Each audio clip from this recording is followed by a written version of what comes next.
Uzhavoor Saint Stephen's കോളേജിൽ September 15 മുതൽ 19 വരെ 5 ദിവസങ്ങളിൽ നീണ്ടുനിൽക്കുന്ന volleyball, football, badminton, all Kerala inter collegiate മത്സരങ്ങളുടെ ഉദ്ഘാടനം ഓൺലൈനായി കേന്ദ്രമന്ത്രി ജോർജ് കുര്യൻ നിർവഹിച്ചു.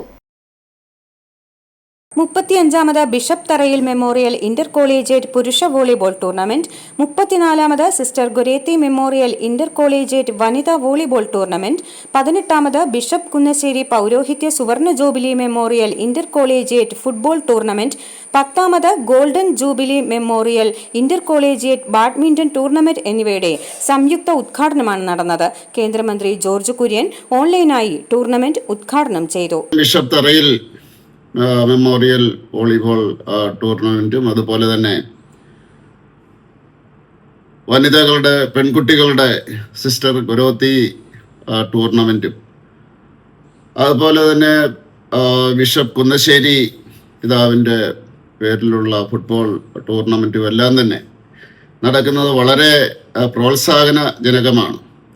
കായിക കേരളത്തിന് സെന്റ് സ്റ്റീഫൻസ് നൽകുന്ന സംഭാവനകളെ വിലമതിച്ചുകൊണ്ട് ഈ പരിപാടി ഉദ്ഘാടനം ചെയ്തുകൊണ്ട് ഞാൻ എൻ്റെ ഹ്രസ്വ പ്രസംഗം അവസാനിപ്പിക്കുകയാണ്.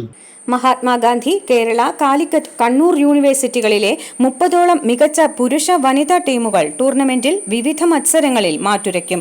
College manager father Abraham Parambettu അധ്യക്ഷത വഹിച്ച ഉദ്ഘാടന സമ്മേളനത്തിൽ Pala circle inspector Prince Joseph, principal doctor Sincy Joseph, bursar father Ebin Erappurath, മുൻ കായികാധ്യാപകൻ doctor Benny Kuriakose, tournament convener captain Jaise Kurian എന്നിവർ സംസാരിച്ചു. മത്സരം കണ്ട് ആസ്വദിക്കുവാൻ ആഗ്രഹിക്കുന്ന കാണികൾക്ക് പ്രവേശനം ഫ്രീ ആയിരിക്കുമെന്ന് സംഘാടകർ അറിയിച്ചു.